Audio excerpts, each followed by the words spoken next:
Saviez-vous que selon le Crédit Suisse, 1% de la population mondiale posséderait près de la moitié de la fortune planétaire? Tant de pièces dans si peu de poches. Comment cela se fait-il? Comment est-ce possible que si peu de gens accumulent de la richesse? Ont-ils un secret jalousement gardé? Aujourd'hui, basé sur le livre à succès L'homme le plus riche de Babylone, je vous révélerai la recette de la richesse. Ou du moins, l'une des voies.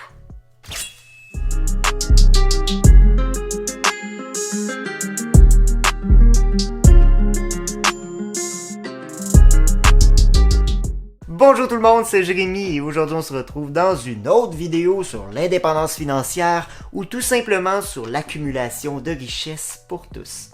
En effet, avant d'entrer dans le vif du sujet, j'aimerais que vous vous posiez cette question déchirante. Que choisiriez-vous entre la sagesse et un sac d'or ou une mallette d'argent?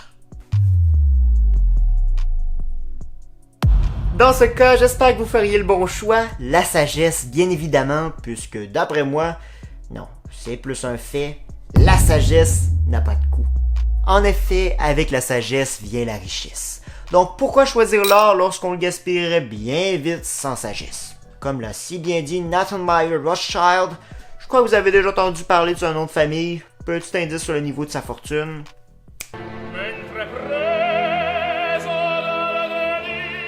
Je l'ai traduit en français, bien évidemment. Il faut beaucoup d'audace et bien de la prudence pour se constituer une grande fortune. Et quand on l'a accumulée, il en faut 10 fois plus pour la conserver. Ouais, on n'est pas au bout de nos peines, mais heureusement, tout s'apprend. Et aujourd'hui, nous verrons 5 pistes qui vous conduiront assurément plus près de vos objectifs financiers futurs. Si vous avez cliqué sur cette vidéo, c'est que vous voulez probablement changer votre situation actuelle pour le mieux. Or, pour avoir des résultats différents de la moyenne dans le monde de la finance et de l'investissement, il faut bien souvent aller à contre-courant. Un peu comme les saumons remontant la rivière. Ainsi, je suis persuadé que vous côtoyez ou observez fréquemment des individus dits dans la moyenne, vivant d'une paix à l'autre et considérant l'achat d'une nouvelle voiture neuve à chaque 2 ans comme un bien essentiel. Voilà un exemple où il vous faut absolument agir différemment de la foule. Si un groupe de personnes saute en bas du pont, sauterez-vous aussi avec elles? En passant, plus de 70% d'entre vous n'êtes pas encore abonnés à la chaîne, donc... s'il vous plaît. Terminez le blabla, commençons le pourquoi vous êtes ici. Quelles sont les 5 lois de l'or pour devenir riche?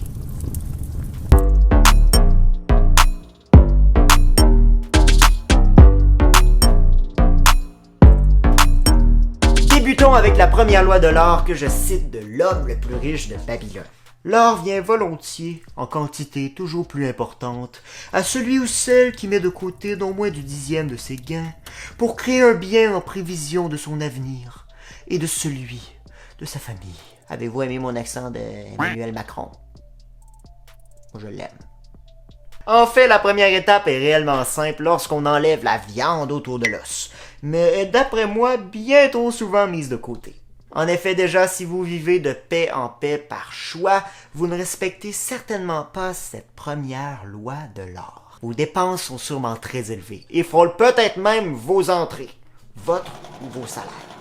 Ainsi, pour débuter dans le monde de l'investissement, il faut remédier à cela en s'établissant un plan clair vous guidant, un peu comme les quêtes dans un jeu vidéo. Prenons l'exemple de Patrick. Well, this is pretty good banana. Patrick est un homme dans la fin trentaine, ayant une belle petite famille et vivant dans une belle grande maison en ville. Dans les dernières années, il s'est acheté une maison, une voiture neuve ultramoderne avec siège chauffant qualité top notch, un aquarium, un trampoline, un piano à queue et une panoplie d'autres objets superflus plus ou moins utiles. Notre cher Pat est donc finalement riche en avoir et en biens, mais pauvre en actifs si nous faisons abstraction de la maison. Or, il faut se reprendre en main, en redressant nos finances et tenter en fonction de ses moyens de mettre de l'argent de côté pour le futur. Imaginez si Patrick avait mis de côté une partie de son salaire.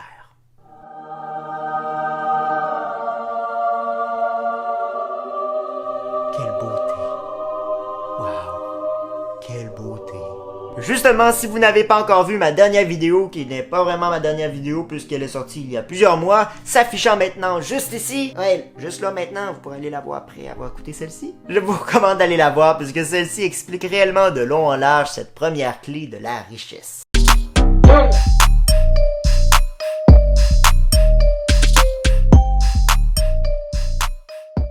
Deuxièmement, la seconde piste de sagesse. L'or travaille avec diligence et rentabilité. Pour le sage possesseur qui lui trouve une utilisation profitable, se multipliant même comme les troupeaux dans les champs. Avec l'aide de la première étape, vous avez maintenant un certain plan que nous pourrions même qualifier de budget, allouant les sommes tirées de votre salaire à vos dépenses. Et avez même réussi à mettre une certaine proportion de vos gains de côté. Cette deuxième parabole issue de Babylone veut assurément nous mettre sur la bonne voie de l'investissement afin de se reprendre en main et d'avoir un futur glorieux. Il est certain que je ferai une vidéo un jour à propos des intérêts composés, mais je crois réellement qu'il est primordial de comprendre, du moins minimalement, ce principe d'accumulation exponentielle de richesse. Même si l'automne est là, oui, l'hiver n'est pas encore arrivé, nous pouvons comparer les intérêts composés à une boule de neige devenant toujours plus grande lorsqu'on la roule sur elle-même. En effet, sur la quantité de neige initiale adhère une nouvelle couche de neige. Et sur cette nouvelle couche de neige bien plus grande se collera davantage de neige lors du prochain tour. Même principe avec les devises monétaires investies produisant des intérêts en produisant elles-mêmes par la suite, d'où la comparaison avec une boule de neige. Ah, les souvenirs d'hiver. Donc, plus tôt on commence à pousser notre boule de neige, si petite soit-elle, plus grande celle-ci deviendra dans le futur. Wow!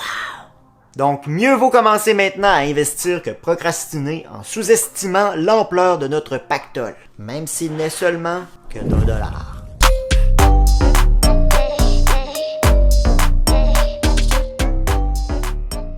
Voulez-vous bien me le dire à quoi cela sert d'investir quand on perd une partie du capital investi? En effet, c'est de cela que nous parlerons à partir de maintenant. L'or demeure sous la protection du possesseur prudent qui l'investit selon les conseils des sages individus.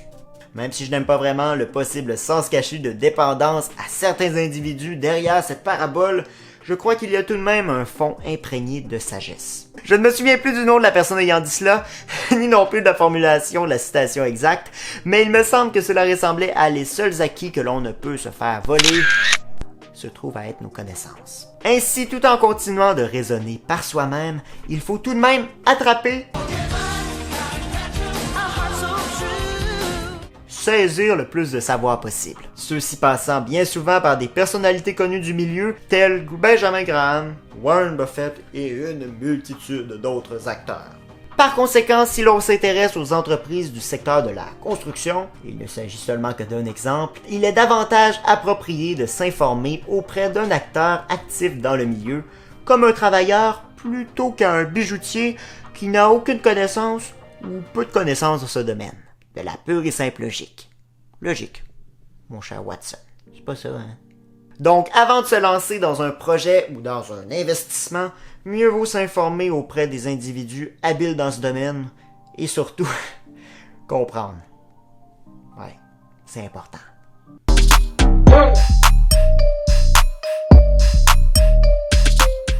Quatrièmement, l'or échappe à l'homme qui investit sans but dans des entreprises dans lesquelles il n'est pas familier ou qui ne sont pas approuvées par ceux qui connaissent la façon d'utiliser l'or. Quoi dire de plus? Un peu comme l'autre précepte, il nous faut comprendre avant d'agir. Que l'on parle de crypto-monnaies, d'NFTs ou tout simplement d'actions dans des secteurs exotiques,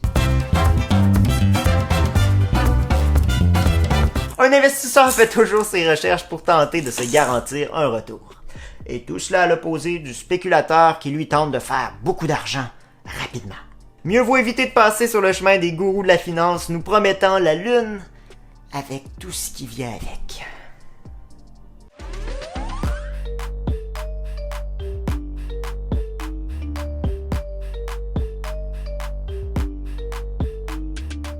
Finalement, le dernier pas vers l'accumulation de la richesse est d'après moi une recommandation. En effet, on peut lire « L'or fuit l'homme » qui le forcerait à rapporter d'impossibles gains, ou qui suivrait le conseil séduisant des fraudeurs et des trompeurs, ou qui se fierait à sa propre inexpérience et à ses désirs romantiques d'investissement.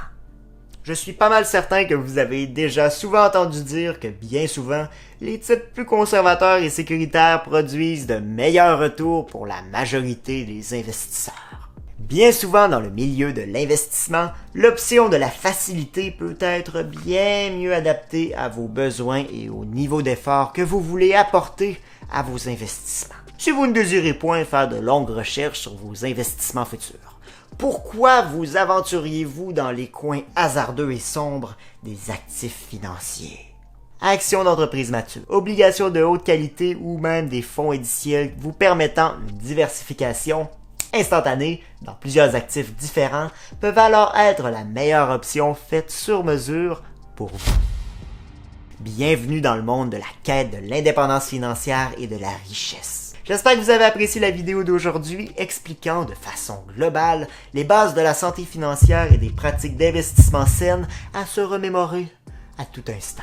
Ainsi, si vous voulez faire partie du voyage menant vers une plus grande stabilité financière future, n'hésitez pas à vous abonner à cette chaîne pour ne rien manquer du contenu à venir. N'hésitez pas également, si vous voulez m'encourager, à lâcher un like et à me dire dans les commentaires ce que vous avez pensé de la vidéo d'aujourd'hui. Et sur ce, je vous laisse. À très bientôt.